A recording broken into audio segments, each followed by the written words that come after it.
Hello and good morning to all of you. मैं पूरी उम्मीद करती हूँ कि आप सब बिल्कुल ठीक होंगे और आप सभी का स्वागत है हमारे channel current affairs by Ravi पे।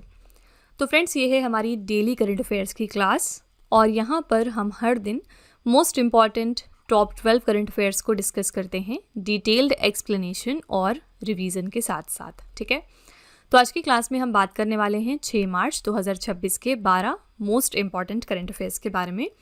इनमें से अगर आप किसी भी एग्ज़ाम की तैयारी कर रहे हैं तो ये हमारे करंट अफेयर्स के सेशंस आपको बहुत हेल्प करेंगे आपकी प्रिपरेशन में, क्योंकि हम यहाँ पर इन्हीं एग्ज़ाम्स को टारगेट करते हैं। और जैसा कि आप सबको पता है कि इन सारे पेपर्स में जो एक कॉमन सब्जेक्ट है वो है आपका करंट अफेयर्स। तो ज़रूरी है कि आप इस सब्जेक्ट पर बहुत ज़्यादा ध्यान दें, क्योंकि अगर आप इसको अच्छे से प्रिपेयर करते हैं तो ये आपको सारे ही पेपर्स में हेल्प करने वाला है। ठीक है, तो फ्रेंड्स, अगर आप पहली बार हमारे चैनल पर आए हैं तो ये हमारे कुछ स्टूडेंट्स का फीडबैक है। आप यहाँ पर देख सकते हैं कि बहुत सारे बच्चों को फ़ायदा पहुँचा हमारे इन सेशन से। बहुत सारे स्टूडेंट्स अलग अलग जगह पर सेलेक्ट भी हुए हैं।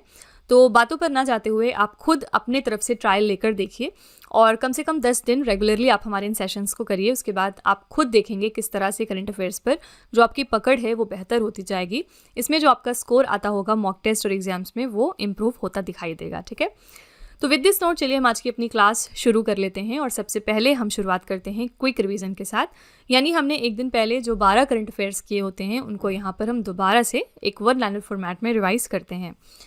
तो कल का हमने पहला प्रश्न किया था, अटुकल पोंगाला उत्सव भारत के किस राज्य में मनाया गया? तो ये केरल राज्य का त्यौहार है। HIV और सिफिलिस के माँ से बच्चे में संचरण को समाप्त करने वाला यूरोपीय संघ का पहला देश कौन सा बन गया? तो ये देश है डेनमार्क। नेक्स्ट है, मानव वन्यजीव संघर्ष को कम करने के लिए हनुमान परियोजना किस राज्य ने शुरू की है? तो आंध्र प्रदेश ने। यहाँ पर हनुमान का फुल फॉर्म क्या है? Healing and nurturing units for monitoring aid and nurturing. अगला है, भारत स्टील सम्मेलन 2026 की मेजबानी कौन सा शहर करेगा? तो ये शहर है नई दिल्ली। नेक्स्ट है, मार्च 2026 में रक्षा मंत्रालय ने 6 उन्नत हल्के हेलीकॉप्टर और VL स्टिल मिसाइलों की खरीद के लिए कितनी कुल राशि के अनुबंधों पर हस्ताक्षर किए हैं? तो 5,083 करोड़ रुपए का यहाँ पर एग्रीमेंट साइन हो गया है। नेक्स्ट है, सेंट्रल जेल श्रीनगर जम्मू कश्मीर की पहली कश्मीरी महिला प्रमुख के रूप में किसे नियुक्त किया गया? ये है सबा शॉल। And this is very important question, क्योंकि ये वुमेन एम्पावरमेंट के रिगार्डिंग एक क्वेश्चन है। अगला है, तमिलनाडु का पहला डार्क स्काई पार्क कहाँ पर स्थापित किया गया? तो कोली हिल्स पर। नेक्स्ट है, महात्मा अ ग्रेट कम्युनिकेटर नाम की जो पुस्तक है इसके लेखक कौन है? तो इसको लिखा है धीरज काकड़िया ने। अगला है, मार्च 2026 में असम से GI टैग प्राप्त कार्बी आंगलोंग अदरक का पहली बार अंतर्राष्ट्रीय निर्यात किस शहर या फिर देश में किया गया? तो यूनाइटेड किंगडम के लंदन शहर को हमने एक्सपोर्ट किया है। क्वेश्चन नंबर 10 है, लॉरियस वर्ल्ड स्पोर्ट्स अवार्ड्स के लिए नामांकित होने वाली दुनिया की पहली महिला क्रिकेट टीम कौन सी बन गई? तो ये है भारत की टीम। नेक्स्ट है, मार्च 2026 में कौन सा वन्यजीव अभ्यारण्य भारतीय बाइजन उत्सव के दूसरे संस्करण की मेजबानी करेगा? तो ये है उड़ीसा का देब्रीगढ़ वन्यजीव अभ्यारण्य। और आखिरी प्रश्न है, ग्लोबल माइंड हेल्थ इन रिपोर्ट 2025 के अनुसार भारत को कौन सा स्थान दिया गया? तो 60वें स्थान पर हम इसमें हैं। इस रिपोर्ट को किसने जारी किया है? तो सैपियन लैब्स ने, जो कि अमेरिका बेस्ड एक ऑर्गेनाइजेशन है। ठीक है, तो फ्रेंड्स, ये हमारे कल के टॉप 12 करंट अफेयर्स थे। अगर आप इनको थोड़ा और अच्छे तरीके से समझना चाहते हैं, हर क्वेश्चन की इन डेप्थ एनालिसिस पढ़ना चाहते हैं, तो आप हमारा कल का लेक्चर रेफर करिएगा। वहाँ पर हमने इन क्वेश्चंस के बारे में बहुत ही डिटेल में बात करी थी। चलिए अब आपका बिना टाइम लेते हुए हम आज की अपनी क्लास शुरू कर लेते हैं। तो फ्रेंड्स, वीडियो को यहाँ पर कंटिन्यू करने से पहले बस एक छोटी सी इन्फॉर्मेशन है आपके लिए। 2026 के लिए जो हमारी फरवरी मंथ की करंट अफेयर्स की ई-बुक है वो हमने वेबसाइट पर लॉन्च कर दी है। और इसके अलावा अगर आपको पिछले 1 साल की करंट अफेयर्स का ई बुक चाहिए, जिसमें जनवरी से लेके दिसंबर 2025 तक के सारे इंपॉर्टेंट करंट अफेयर्स हों, तो ये वाली ब्रह्मास्त्र PDF भी मिल जाएगी आपको हमारी वेबसाइट www.ravibooks.pdf.com पर। ये छोटा सा सैम्पल है हमारी फरवरी मंथ की करंट अफेयर्स की ई बुक का। यहाँ पर आप देख सकते हैं कि 500 से ज़्यादा प्रश्न हमने डिस्कस किए हैं। और इसके अलावा हमारे हर क्वेश्चन की खासियत ये है कि यहाँ पर हम highlights, important point, static GK और पिक्चर्स का इस्तेमाल करते हैं, ताकि आपको प्रॉपर अंडरस्टैंडिंग हो सके हर क्वेश्चन में। साथ ही ये हमारी ई बुक्स डाउनलोडेबल और प्रिंटेबल भी हैं। ठीक है, तो अगर आप इंटरेस्टेड हैं, अगर आप हमारी इन ई बुक्स को परचेज़ करना चाहते हैं, तो ये वेबसाइट है, आप यहाँ पर जाकर इनको ज़रूर चेकआउट करिएगा। इसके अलावा ये है हमारा मोबाइल एप्लीकेशन जिसका नाम है Ravi study app. Play store पर जाकर आप इसको अपने फ़ोन में इंस्टॉल कर सकते हैं। इसमें आपको बहुत सारे अलग अलग फीचर्स मिलेंगे। साथ ही यहाँ पर करंट अफेयर्स की पेड वीडियो भी अवेलेबल है, जहाँ पर जाकर आप हमारी एड फ्री वीडियो भी देख सकते हैं। तो इस कॉम्बो डीसीए में हम आपको बहुत सारी चीज़ें देते हैं, जैसे कि फर्स्ट ऑफ ऑल आप बिना ऐड के आप हमारी वीडियो देख सकते हैं। इसके अलावा हम आपको यहाँ पर 15 क्वेश्चंस का टेस्ट देते हैं। 15 क्वेश्चंस की आपको PDF भी मिल जाएगी एक्स्ट्रा की पॉइंट्स के साथ साथ, और इस कोर्स के लिए हम आपको लाइफ टाइम वैलिडिटी भी प्रोवाइड करते हैं। तो फ्रेंड्स, आप इस एप्लीकेशन को अपने फ़ोन में ज़रूर इंस्टॉल कर लीजिएगा, आपको ये आपकी प्रिपरेशन में बहुत हेल्प करने वाला है। तो चलिए फिर वीडियो को कंटिन्यू कर लेते हैं। आज का पहला प्रश्न है, विश्व मोटापा एटलस 2026 के अनुसार बाल मोटापा में भारत वैश्विक स्तर पर किस स्थान पर आता है। वर्ल्ड ओबेसिटी एटलस 2026 रिलीज हो गया है। इसमें आपको बताना है कि चाइल्ड ओबेसिटी के मामले में इंडिया की रैंक क्या है। तो बहुत ही सैडली कहना पड़ रहा है कि इंडिया जो है इस मामले में दूसरे स्थान पर आता है। बी ऑप्शन करेक्ट हो जाएगा। तो भारत ने बाल मोटापे के मामले में संयुक्त राज्य अमेरिका को पीछे छोड़ते हुए विश्व स्तर पर दूसरा सबसे बड़ा देश बन गया है। ये आंकड़े विश्व मोटापा संघ द्वारा जारी विश्व मोटापा एटलस 2026 के रिगार्डिंग दिए गए हैं। रिपोर्ट का अनुमान है कि 41 मिलियन भारतीय बच्चों का बॉडी मास इंडेक्स उच्च है, जिसमें 14 मिलियन बच्चे जो हैं वो मोटापे से ग्रस्त हैं। ठीक है, फर्स्ट पोजीशन पर इसमें कौन सा देश आता है, तो चाइना में सबसे ज़्यादा ये बीमारी पाई गई। दूसरे स्थान पर भारत है और तीसरे स्थान पर यहाँ अमेरिका आता है। तो ये हैं टॉप 3 देश रिलेटेड टू चाइल्ड ओबेसिटी। ठीक है, करेक्ट आंसर हो जाएगा बी ऑप्शन। हम इस मामले में सेकंड पोजीशन पर आते हैं। यहाँ पर हमने बात करी है सूचकांक की, तो चलिए हम 2026 के कुछ इंपॉर्टेंट सूचकांक एक बार रिवाइज कर लेते हैं। यहाँ पर हम देखेंगे कि पहले स्थान पर कौन सा देश है और भारत की रैंक क्या है। पहला इंडेक्स है यहाँ पर महिला शांति और सुरक्षा सूचकांक। इसमें भारत को स्थान दिया गया 131 और पहले स्थान पर था डेनमार्क। हिनले पासपोर्ट इंडेक्स, जो कि बहुत इंपॉर्टेंट है आपके एग्जाम के लिए, 2026 जो इसका इंडेक्स रिलीज हुआ उसमें भारत को स्थान मिला है 75 और पहले स्थान पर था सिंगापुर। भ्रष्टाचार धारणा सूचकांक में भारत का स्थान है 91 और पहले स्थान पर यहाँ डेनमार्क है। रिस्पॉन्सिबल नेशंस इंडेक्स में भारत को स्थान दिया गया 16वां और पहले स्थान पर है सिंगापुर देश। एशिया विनिर्माण सूचकांक में भारत का स्थान है 6वां और पहले स्थान पर यहाँ चाइना है। वैश्विक सॉफ्ट पावर सूचकांक में भारत को स्थान मिला 32 और पहले स्थान पर है यहाँ अमेरिका। नेटवर्क रेडनेस इंडेक्स में भारत को स्थान मिला 45 और पहले स्थान पर है संयुक्त राज्य अमेरिका। वैश्विक लैंगिक अंतर रिपोर्ट में भारत की रैंक है 131 और पहले स्थान मिला है आइसलैंड को। विश्व खुशहाली रिपोर्ट में भारत की रैंक है 118 और पहला स्थान मिला फिनलैंड देश को। विश्व प्रेस स्वतंत्रता सूचकांक में भारत की रैंक है 151 और पहले स्थान पर है नॉर्वे। वैश्विक नवाचार सूचकांक की बात करेंगे तो भारत का स्थान है यहाँ 38 और पहले स्थान पर है स्विट्जरलैंड। ठीक है, तो ये आपके कुछ 2026 के इंपॉर्टेंट सूचकांक हैं। यहाँ से एग्जाम में 1 नंबर का सवाल अक्सर पूछा जाता है, तो ये शीट आपको याद कर लेनी है। क्वेश्चन नंबर 2 पे चलते हैं। मार्च 2026 में प्रधानमंत्री नरेंद्र मोदी ने नई दिल्ली में रायसीना संवाद के किस संस्करण का उद्घाटन किया है। तो प्राइम मिनिस्टर मोदी जी ने हाल ही में रायसीना डायलॉग का इनॉग्रेशन किया है नई दिल्ली में। कौन सा ये एडिशन है आपसे ये पूछा जा रहा है। आंसर हो जाएगा सी ऑप्शन। ये 11वां संस्करण था रायसीना डायलॉग का। तो रायसीना संवाद भू राजनीति और भू अर्थशास्त्र पर भारत का प्रमुख सम्मेलन है, जो अंतर्राष्ट्रीय समुदाय के सामने आने वाली सबसे चुनौतीपूर्ण समस्याओं के समाधान के लिए प्रतिबद्ध है। इस साल के लिए हमने थीम रखी थी संस्कार, अभिकथन, सामंजस्य और प्रगति। ठीक है, मुख्य अतिथि यहाँ पर कौन थे, फिनलैंड के राष्ट्रपति डॉक्टर अलेक्जेंडर स्टब। और संवाद में शामिल कुछ अन्य नेता कौन से हैं, बैरी फॉरे, ये सेशल्स के विदेश मंत्री हैं। धनंजय रामफुल, ये मॉरिशस के विदेश मंत्री हैं। ठीक है, तो इंपॉर्टेंट बात ये याद रखनी है कि मुख्य अतिथि यहाँ पर कौन थे, तो फिनलैंड के राष्ट्रपति डॉक्टर अलेक्जेंडर स्टब। और साथ ही ये इवेंट कहाँ पर हो रहा है इंडिया के अंदर, ये भी याद रखिएगा, नई दिल्ली में। कौन सा एडिशन है ये, 11th एडिशन है। ठीक है, नई दिल्ली में 2 इंपॉर्टेंट इवेंट्स आजकल हो रहे हैं जो बहुत ज़्यादा चर्चे में भी रहे। पहला आपका हो गया AI इम्पैक्ट समिट। इसके रिगार्डिंग न्यू दिल्ली जो है वो बहुत ज़्यादा न्यूज़ में आ गया था।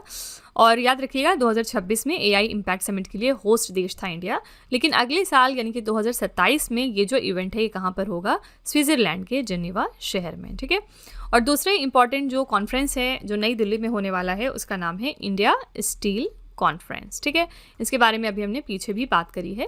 इंडिया स्टील कॉन्फ्रेंस भी यहीं पर होगा 2026 में, तो वेन्यू आपको ध्यान में रखना है। ओके, क्वेश्चन नंबर 3 है, पुरुष T20 क्रिकेट विश्व कप के इतिहास में सबसे तेज शतक किस खिलाड़ी ने बनाया है। तो mains T20 cricket world cup में सबसे 23 शतक यहाँ पर बनाया है फिन एलन ने। सी ऑप्शन करेक्ट हो जाएगा। इनका देश याद रखिएगा, ये न्यूजीलैंड के सलामी बल्लेबाज हैं फिन एलन। इन्होंने T20 विश्व कप 2026 में सबसे तेज शतक जड़ा है। ये शतक उन्होंने कोलकाता में दक्षिण अफ्रीका के खिलाफ चल रहे T20 विश्व कप सेमीफाइनल्स में बनाया है। फिन एलन ने मात्र 33 गेंदों में शतक पूरा किया और 2016 में क्रिस गेल द्वारा बनाए गए 47 गेंदों के पिछले पुरुष रिकॉर्ड को इसी के साथ इन्होंने तोड़ दिया। ठीक है, तो याद रखिएगा कितने गेंदों में इन्होंने शतक बनाया, तो 33 गेंदों में। आंसर है यहाँ पे फिन एलन। देश याद रखिएगा कौन से देश के प्लेयर हैं, न्यूजीलैंड देश के प्लेयर हैं। और ग्लेन फिलिप्स की यहाँ पर बात करेंगे तो ये न्यूजीलैंड देश के प्लेयर हैं। क्वेश्चन नंबर 4 है, भारत की पहली AI संचालित कौशल जनगणना सक्षम का शुभारंभ कहाँ हुआ है? इंडिया की first AI powered skill census है, इसका नाम है सक्षम और हाल ही में इसको लॉन्च कर दिया गया है मुंबई शहर में। सी ऑप्शन करेक्ट हो जाएगा। ये जनगणना विशेष रूप से मुंबई उपनगर के H वेस्ट वार्ड यानी कि बांद्रा खार और सांता क्रूज वेस्ट के लिए शुरू की गई है। इसका लक्ष्य है 18 से लेकर 40 वर्ष की आयु के युवाओं के कौशल का आकलन करना और उन्हें रोजगार या उद्यमिता के माध्यम से आत्मनिर्भर बनाना। ठीक है, करेक्ट आंसर है सी ऑप्शन मुंबई। यहाँ पर आजकल हम जानते हैं कि आर्टिफिशियल इंटेलिजेंस बहुत ज़्यादा न्यूज़ में रहता है और इसके रिगार्डिंग अगर कोई भी न्यूज़ सामने आती है, कोई भी करंट अफेयर सामने आता है, तो वो आपको ज़रूर अलग से लिख के याद कर लेना है, क्योंकि ये आजकल का बहुत ही ट्रेंडिंग फील्ड है। तो चलिए हम एक बार 2026 में जो भी AI रिलेटेड करंट अफेयर सामने आए हैं उनको एक बार यहाँ पर रिवाइज कर लेते हैं। भारत के पहले संप्रभु AI पार्क की स्थापना कहाँ पर होगी? तो तमिलनाडु में। गूगल क्लाउड ने भारत का पहला AI सक्षम विश्वविद्यालय पायलट प्रोजेक्ट कहाँ पर शुरू किया? तो चौधरी चरण सिंह विश्वविद्यालय में, जो कि मेरठ में है। किस भारतीय स्टार्टअप ने बेंगलुरु में दुनिया का पहला ह्यूमैनिटी फर्स्ट यानी मानवता प्रथम AI शहर बनाने की घोषणा की है? तो ये है भारत 1.ai। ये जो स्टार्टअप है ये बेंगलुरु में इसको डेवलप करने वाले हैं। जनवरी 2026 में भारत के पहले सरकारी अस्पताल आधारित AI क्लिनिक का उद्घाटन कहाँ पर हुआ है? तो नोएडा के शहर में। भारत का पहला राष्ट्रीय स्तर का AI रिसर्च संस्थान इंडियन AI रिसर्च ऑर्गेनाइजेशन कहाँ पर स्थापित हो रहा है? गुजरात के गिफ्ट सिटी में। किस कंपनी ने भारत का पहला made in India people first AI platform launch करने की घोषणा कर दी है? तो यह है रिलायंस जियो। IT Madras global research foundation ने अपना पहला अप्लाइड AI इनोवेशन सेंटर कहाँ पर लॉन्च किया है? तो दुबई शहर में।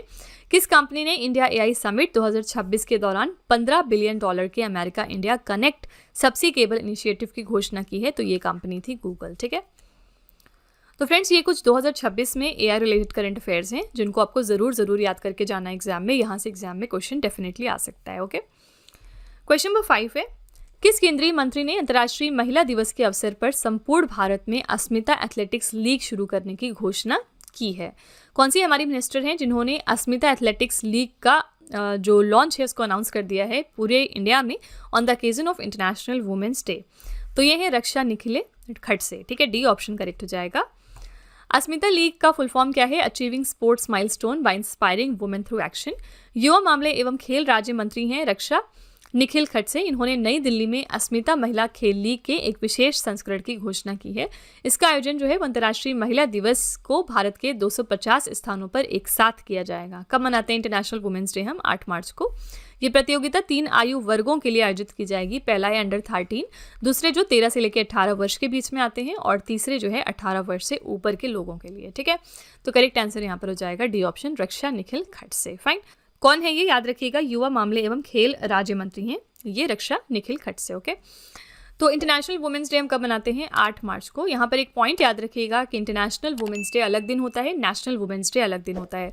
तो इंटरनेशनल वुमेन्स डे यानी कि वर्ल्ड लेवल का जो वुमेन्स डे है वो हम 8 मार्च को मनाते हैं, लेकिन नेशनल लेवल का जो वुमेन्स डे है वो हमने अभी फरवरी मंथ में सेलिब्रेट किया था। कब होता है? 13 फरवरी को होता है।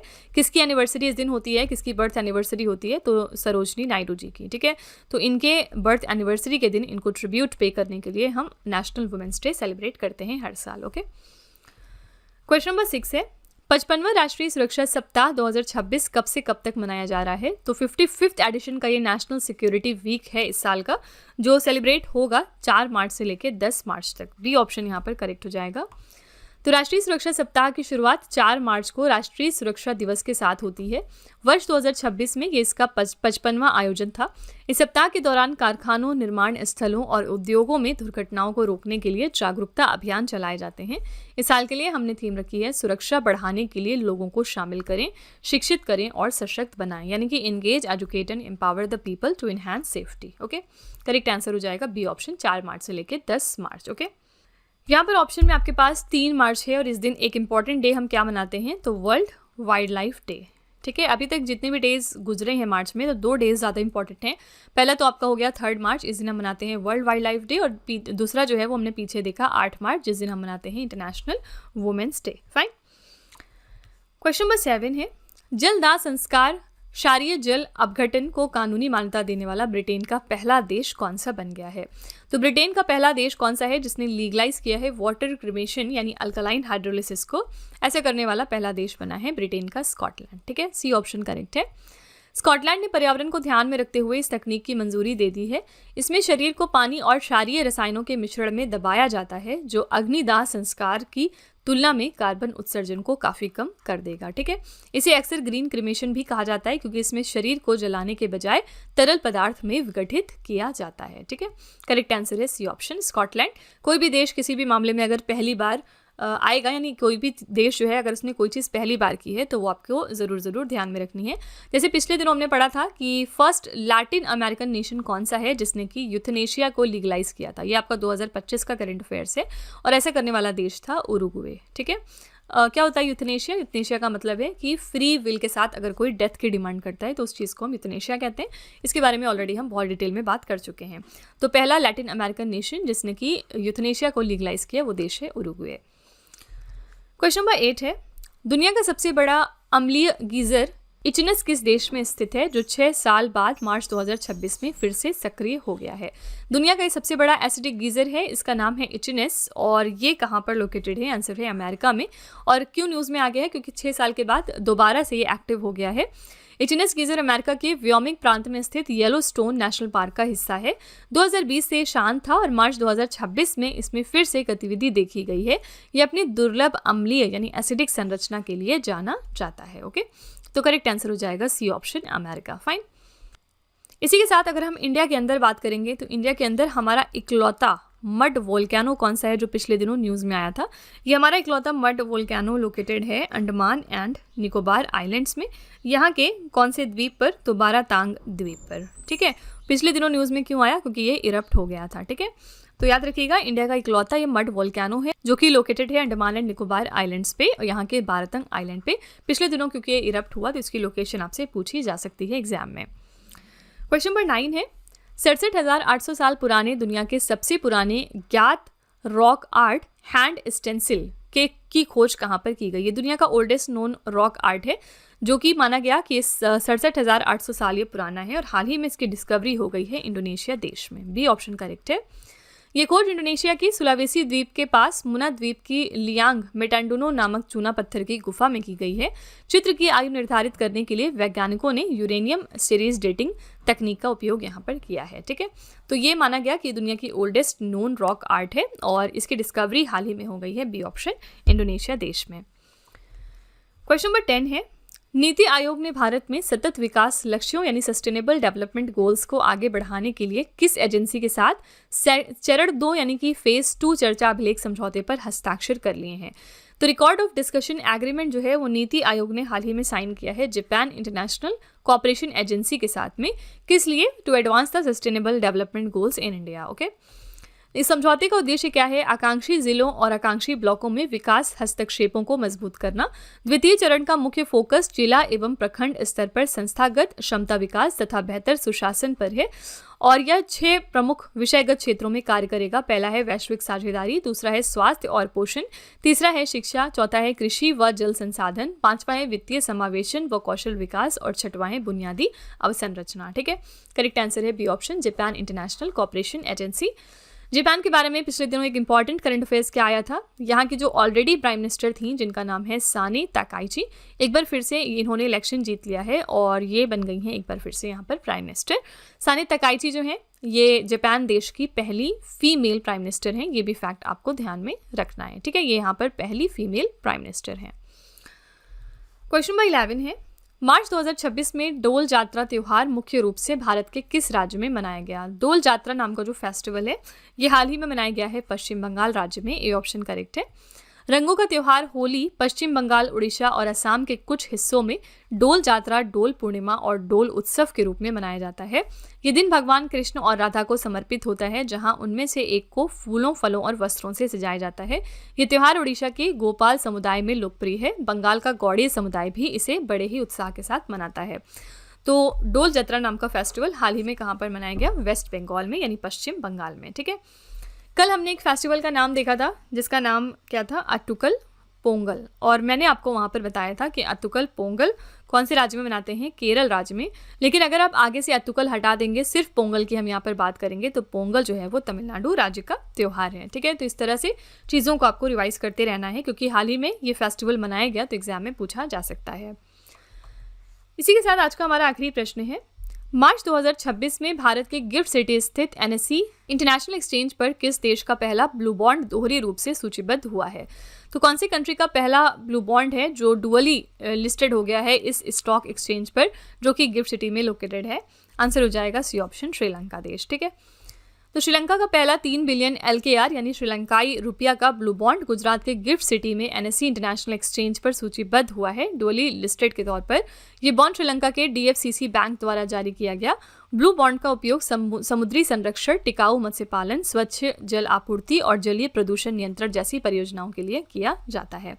तो कौन सा देश का ये पहला ब्लू बॉन्ड था? आंसर हो जाएगा श्रीलंका देश का। सी ऑप्शन यहाँ पर बिल्कुल करेक्ट है। यहाँ पर ऑप्शन में बांग्लादेश भी है, और बांग्लादेश के बारे में एक इंपॉर्टेंट हम करंट अफेयर्स क्या जानते हैं? यहाँ पर हाल ही में इलेक्शंस हुए हैं और नए प्राइम मिनिस्टर अब यहाँ पर बन गए हैं मिस्टर तारिक रहमान। तो क्योंकि बांग्लादेश बहुत ज़्यादा चर्चे में था अपने यहाँ कर डिस्टर्बेंस और कन्फ्लिक्ट के लिए, तो इसलिए आपको याद में रखना है कि यहाँ पर जो शेख हसीना थी उनको हटाकर नया प्राइम मिनिस्टर नियुक्त किया गया है। इनका नाम है तारिक रहमान। फाइन। तो फ्रेंड्स, ये थे आज के हमारे टॉप 12 करंट अफेयर्स। मैं पूरी उम्मीद करती हूँ कि आपको ये हमारा सेशन पसंद आया होगा, आपने डिटेल में हर क्वेश्चन को समझा होगा। चलिए फिर आपके टेस्ट पर चलते हैं। लास्ट में हम आपके लिए 3 क्वेश्चन का एक बहुत ही छोटा सा टेस्ट रखते हैं ताकि आप खुद को एनालाइज कर सकें। आज का पहला प्रश्न है आपके लिए, पुरुष T20 क्रिकेट विश्व कप के इतिहास में सबसे तेज शतक किस खिलाड़ी ने बनाया है? दूसरा प्रश्न है, जलदाह संस्कार को कानूनी मान्यता देने वाला ब्रिटेन का पहला देश कौन सा बन गया? और तीसरा प्रश्न है, मार्च 2026 में डोल जात्रा त्योहार मुख्य रूप से भारत के किस राज्य में मनाया गया? तो फ्रेंड्स, ये 3 क्वेश्चंस आपके लिए हैं एज अ होमवर्क। इनका जवाब आपको कमेंट में जाके लिखना है। और इसी के साथ हमारी क्लास यहाँ पर एंड होती है। मैं पूरी उम्मीद करती हूँ कि आपको ये हमारी क्लास पसंद आई होगी। आप अपना फीडबैक ज़रूर लिखिएगा कमेंट में इस क्लास के रिगार्डिंग। और इन केस आपको अगर लगता है कि ये क्वेश्चंस आपको कहीं ना कहीं दिख रहे हैं आपके मॉक टेस्ट या एग्जाम्स में, तो प्लीज़ एक छोटा सा रिव्यू हमारे कॉमेंट सेक्शन में ज़रूर आप डाल दीजिएगा, जिससे कि जो हमारे दूसरे व्यूअर्स हैं उन्हें भी हमारे ऊपर ट्रस्ट करने में आसानी हो सके। तो फ्रेंड्स, इसी तरह की बेस्ट क्वालिटी कंटेंट और अच्छी प्रिपरेशन के लिए आप हमारे चैनल के साथ जुड़े रहिए। मिलते हैं अगली क्लास में एक और इम्पॉर्टेंट टॉपिक के साथ। Till then stay tuned. Thank you so much for watching. Also don't forget to like, share and subscribe our channel. तो फ्रेंड्स, वीडियो को एंड करने से पहले बस यहाँ पर एक छोटी सी इन्फॉर्मेशन है आपके लिए। 2026 के लिए जो हमारी फरवरी मंथ की करंट अफेयर्स की ई-बुक है वो हमने वेबसाइट पर लॉन्च कर दी है। और इसके अलावा अगर आपको पिछले 1 साल की करंट अफेयर्स का ई-बुक चाहिए, जिसमें जनवरी से लेके दिसंबर 2025 तक के सारे इंपॉर्टेंट करंट अफेयर्स हों, तो ये वाली ब्रह्मास्त्र PDF भी आपको मिल जाएगी हमारी वेबसाइट www.ravibooks.pdf.com पर। ये छोटा सा सैम्पल है हमारी फरवरी मंथ के करंट अफेयर्स की ई-बुक का। आप देख सकते हैं कि 550 से ज़्यादा प्रश्न हमने यहाँ पर डिस्कस किए हैं विथ डिटेल्ड एक्सप्लेनेशन। हमारे हर क्वेश्चन की खासियत ये होती है कि यहाँ पर हम highlights, important point, static GK और पिक्चर्स का इस्तेमाल करते हैं ताकि आपको प्रॉपर अंडरस्टैंडिंग हो सके हर क्वेश्चन में और कोई भी प्रॉब्लम ना आए इसको समझने में। ठीक है, साथ ही जो हमारी ये ई-बुक्स हैं ये डाउनलोडेबल और प्रिंटेबल भी हैं। तो अगर आप इंटरेस्टेड हैं, अगर आप हमारी इन ई-बुक्स को परचेज़ करना चाहते हैं, तो ये वेबसाइट है, आप यहाँ पर जाकर इनको ज़रूर चेकआउट करिएगा। इसके अलावा ये है हमारा मोबाइल एप्लीकेशन जिसका नाम है Ravi study app. Play store पर जाकर आप इस एप्लीकेशन को अपने फ़ोन में इंस्टॉल कर सकते हैं। इसमें आपको बहुत सारे फीचर्स मिलेंगे। साथ ही यहाँ पर करंट अफेयर्स का हमारा पेड वीडियो भी अवेलेबल है, जहाँ पर जाकर आप हमारी एड फ्री वीडियो देख सकते हैं। इस कॉम्बो DCA में हम आपको बहुत सारी चीज़ें प्रोवाइड करते हैं। फर्स्ट ऑफ ऑल, बिना किसी ऐड के आप हमारी करंट अफेयर्स की वीडियो यहाँ से देख सकते हैं। और हम आपको 15 क्वेश्चंस का यहाँ पर टेस्ट देते हैं। 15 क्वेश्चंस की आपको PDF दी जाएगी एक्स्ट्रा की पॉइंट्स और डिटेल्ड एक्सप्लेनेशन के साथ। साथ ही इस कोर्स के लिए हम आपको लाइफ टाइम वैलिडिटी भी प्रोवाइड करते हैं। तो फ्रेंड्स, आप इस एप्लीकेशन को अपने फ़ोन में ज़रूर इंस्टॉल करिएगा। ये करंट अफेयर्स प्रिपेयर करने में आपको बहुत हेल्प करने वाला है। ठीक है।